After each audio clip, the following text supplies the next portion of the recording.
I've got a real problem with you. What are you going to do about it? How's that for starting this week's connection?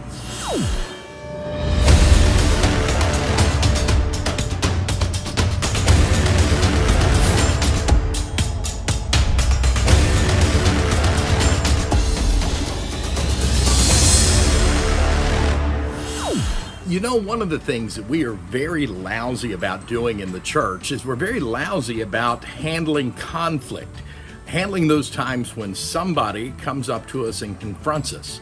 We do the same in our marriages. We do the same in all of our relationships. Now, my belief is this, is that is one of the reasons that we have a problem with handling conflict well, is we have an issue with loving well.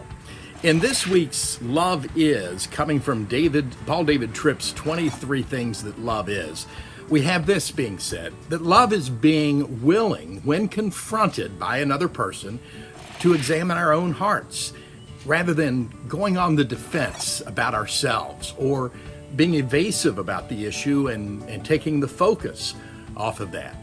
Again, examine our hearts. Now, we tend to handle conflict in one of several ways. One is there are those who are aggressive in the way that they handle conflict. There are those who are passive, just kind of swallow it.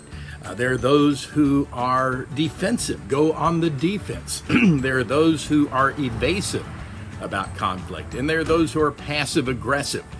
They seem to swallow it, but then they come back around and attack in a different way. And so what I want to challenge you to do is I want to challenge you to think about what Paul David Tripp said when he said that we should examine our heart.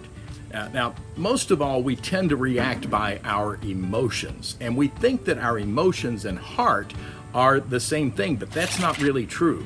The heart, according to the Bible, is the center of our being. It is the center of our power, and it is who is on the throne of our heart that controls the way that we respond and the way that we act and the way that we hear in all matters. And when Christ is on the center of your heart, he's on the throne of your heart, you're going to respond in a Christ-like way.